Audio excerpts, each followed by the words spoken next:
معلش بقى سامحوني، ان انا بطلع اليومين دول بدقن كتير كده، فعشان انتوا عارفين بقى احنا نفحات رمضانيه.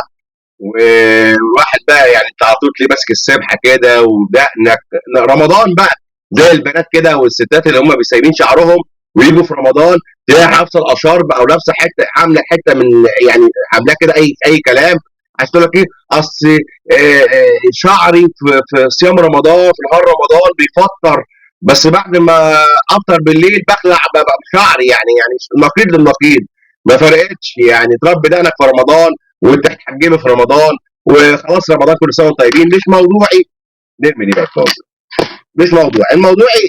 انا لسه بس مكمل في موضوع المصريين اللي هم طلعوا قالوا احنا مستعدين ندافع عن الامارات، الكويت، السعوديه، مستعدين ان احنا نتطوع في جيش الامارات، الكويت، السعوديه. احنا لحم التفنه من خيرهم، لحم التفنه بقى من خيرهم. طبعا الرجاله والستات، الرجاله لحم التفهم من خيرهم، والستات مع لحمه ملحمين من خيرهم، من خير الخليج. طيب انا ليا سؤال بقى ليكم.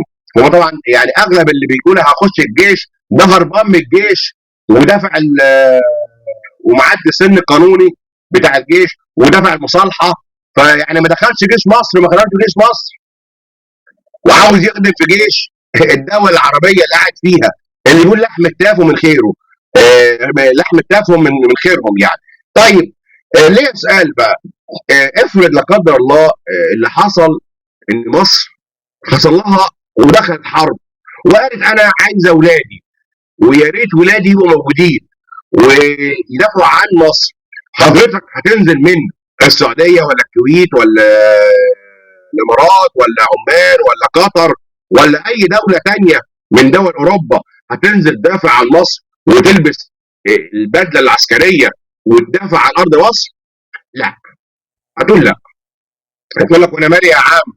الله، ما في هناك جيش بيحميهم، وفي هناك رجاله وشباب زي الفل. انزل اعمل ايه انا بقى؟ الله، انا عاوز اجيب الفلوس، انا بعمل فلوس، الفلوس حلوه وجميله. عرفت بقى ان انت خاين، واكبر خاين.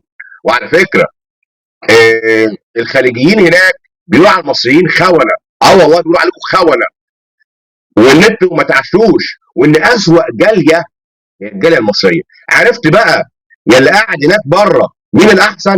انا احسن منك.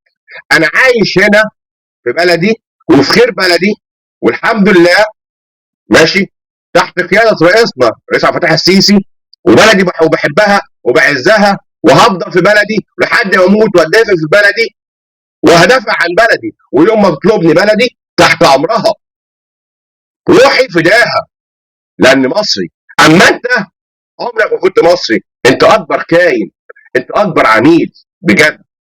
انت زيك زي الاخوان بايعين البلد، دول بايعين البلد عشان خاطر مصلحتهم، وانت بعت مصر عشان مصلحتك. ما الناس عايشه هنا كويسه، والناس الحمد لله عايشين في امان وامن وامان، لكن انت طماع. انا عايش هنا بكرامتي في بلدي، ما حدش يكلمني كلمه ولا ادوس على طرف.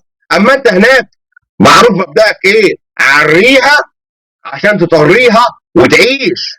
لكن احنا هنا عايشين بكرامتنا. يوم ما حد يفكر يكلمنا كلمه، يوم ما حد قال لي وانا شغال، قال لي ده ربنا فوق وانا تحت، قلت له لا يا حبيبي، ربنا فوق وانت نكره مالكش لازمه.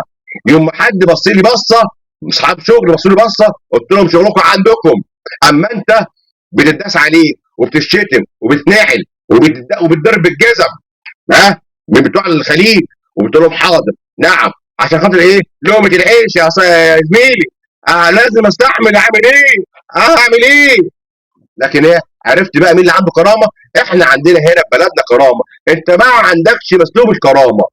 ماشي، هربت من مصر وعمال تقول هروح ادافع عن مش عارف مين، وادافع عن دوله ايه. طب ما مصر بتقول لك تعالى دافع عنها، تقدر؟ لا مش هتقدر.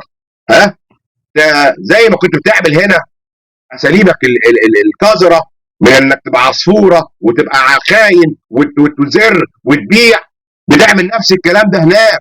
والله العظيم، ومن كلام من اصدقاء ليا في الخليج قال لك اقذر جاليه، وفي اوروبا اقذر جاليه موجوده هي الجاليه المصريه. بيخونوا بعض، بيزروا بعض، بيبيعوا بعض، يعني كل حاجه انتوا بتعملوها ببعض، ما مش خايفين على بعض. عرفت بقى الفرق بيني وبينك، عرفت بقى ان انا معلش وطني، احب البلد دي وهعيش في البلد دي. اما انت روح يا اخويا اتجنن. وان شاء الله في قانون قريب هيتناقش في مجلس النواب، وانا معاه والله، ان ان المغترب يدفع ضرائب لا تقل عن 10 مليون جنيه سنويا. ما انتوا بتكسبوا يبقى ادفعوا لمصر. والله وانا بقول اهو، اتمنى من الحكومه تنفذ وتناقش في مجلس النواب ان المغترب يدفع 10 مليون جنيه سنويا لصندوق تحيا مصر، لانه بيكسب قوي، ساب مصر. وزي ما قالوا كده في المثل، المليان يصب على الفاضي.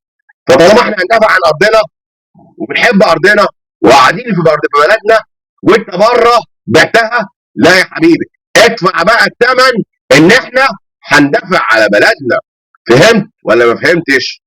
ويا ريت تجاوبني وتقول لي، لو مصر حصل لها، وبكرهها تاني، حصل لها وحربت، حضرتك هتجي تدافع عن مصر زي ما رحت ادافع عن الكويت، ادافع عن السعوديه، ادافع عن الامارات، ادافع عن قطر، هتيجي تدافع عنها؟ انا بقول لك الاجابه دلوقتي، مش هتقدر تجاوبني. لا. لا، عارف ليه؟ لانك خلاص خاين، وبجد انت خائن، واصبحت في نظر مصر خاين. والمجموعه اللي طلعت قالت والنبي مش عارف ايه، تدور مش عارف ايه، لو بايدي اقسم بالله العظيم لا اسحب الجنسيه المصريه من ايديهم منهم، واقول لهم انتوا مش مصريين، انتوا خونه ومأجورين، وخساره فيكم مصر.